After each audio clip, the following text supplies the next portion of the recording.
Ciao amici e amiche del segno del cancro, io sono Angela e questo è Exoteric World ed è così che mi trovate sui social. Questo è l'oroscopo settimanale dal 12 al 18 gennaio. Prima di iniziare vi ricordo che è una stesa generica, prendete solo ciò che vi risuona. Se volete potete integrarla col vostro ascendente. In descrizione trovate le recensioni dei mazzi usati, i link per acquistarli, i link alle playlist per conoscere il significato delle carte della Sibilla Lenormand e della Sibilla italiana.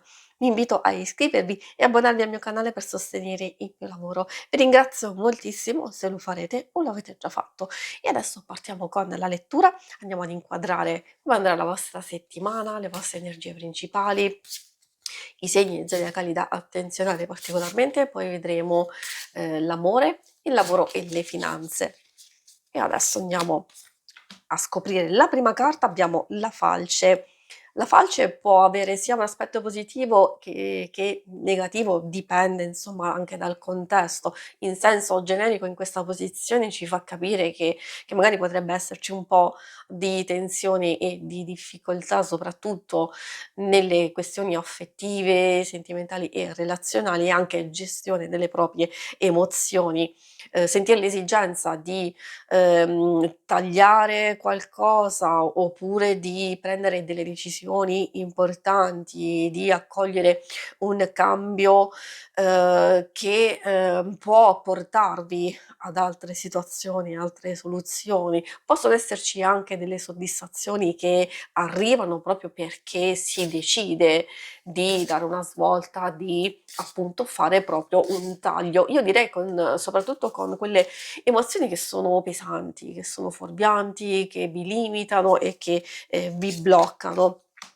Momento giusto proprio perché forse per molti di voi con la carta del cane c'è bisogno di avere un atteggiamento diverso, più fiducioso, più costante, magari se avete bisogno di trovare soluzioni, di contare sul vostro intuito, sulle vostre esperienze, sul vostro fiuto, appunto, e magari anche di valutare la possibilità di chiedere aiuto, potreste trovare un sostegno molto valido. Poi infine troviamo la carta della luna. A proposito, abbiamo visto di emozioni, di situazioni che in qualche modo, soprattutto secondo me in questa posizione, le questioni pratiche, magari gestire il lavoro, le varie incombenze, sentendosi un po' stanchi, un po' fiacchi, oppure ehm, non nel pieno delle proprie possibilità ed energie, allora la luna purtroppo ci può portare a queste fasi altalenanti. Consiglio con questa carta di cogliere la parte positiva, nel senso di spingere e portare avanti i propri sogni, le proprie passioni, i propri desideri, soprattutto quelli che abbiamo dentro di noi e che vogliono emergere, vogliono saltar fuori. Dall'altro lato, in qualche modo, di cercare il più possibile di gestire quelle influenze, tra virgolette, negative, complesse che sono intorno a noi, magari nel proprio ambiente lavorativo o cose che riguardano il passato che non ancora riusciamo a risolvere, eccetera. Quindi c'è bisogno di un cambiamento che non è facile, soprattutto quando si devono gestire varie cose, situazioni ed emozioni altalenanti. I segni zodiacali da attenzionare sono i segni di Terra, Toro, Vergine e Capricorno. Abbiamo anche un po' quelli di Acqua, Cancro, Scorpione e Pesci. E adesso procediamo con la lettura andando a vedere l'ambito amore. Ambito amore e coppia single principalmente, però consiglio sempre di ascoltare la lettura, magari alcune cose possono riferirsi anche alle relazioni più importanti, alcune persone importanti, tipo della famiglia o amicizie, eccetera.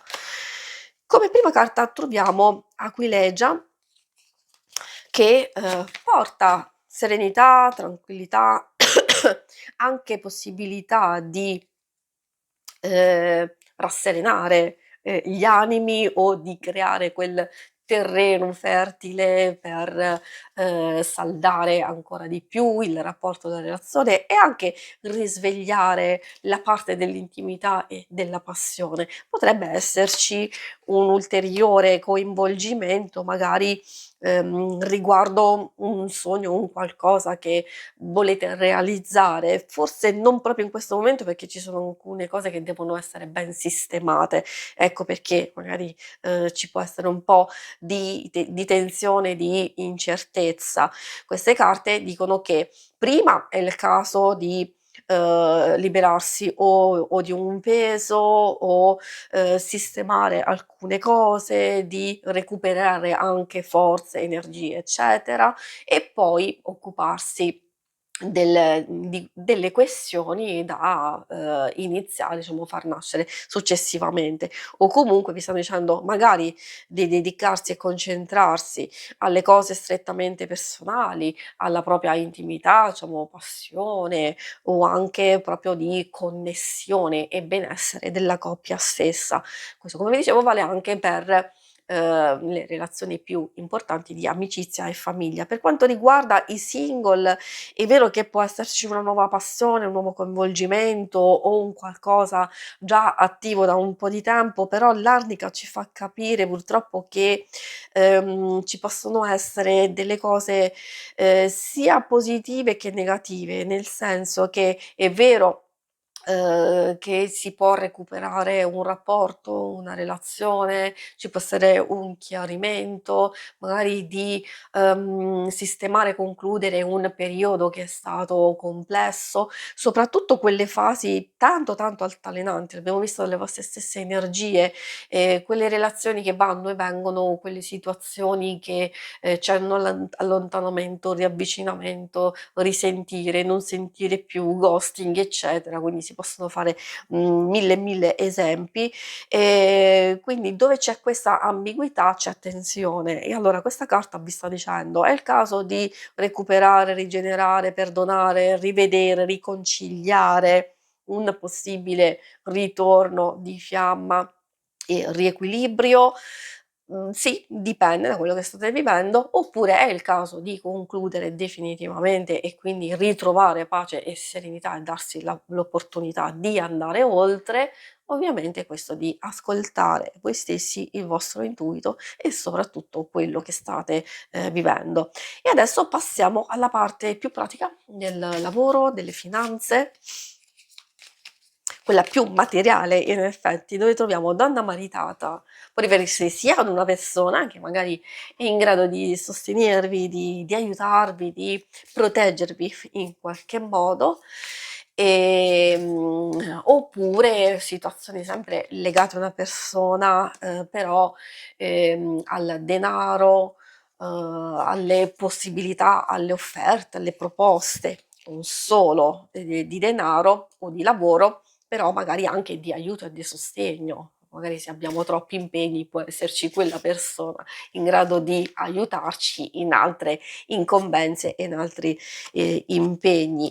Poi può esserci anche quell'opportunità, di sviluppare e di procedere alcune cose con alcune cose, in futuro. Abbiamo quei sogni, quei desideri, quelle idee che forse fino a questo punto non abbiamo avuto modo di realizzare, di verificare o di valutare e allora questo è il momento giusto di proiettare queste idee o questi sogni verso il futuro e cercare di capire come realizzarli e magari un input, un'ispirazione, un messaggio, un'opportunità, può essere l'occasione giusta per noi, sia per chi ha il lavoro, magari per aumentare la clientela, per migliorare alcuni aspetti, per integrare con un qualcosa che vi appassiona e direi anche e soprattutto per chi è in cerca di lavoro, perché qui saltano fuori delle novità interessanti. Il messaggero infatti indica l'arrivo di notizie, di risposte,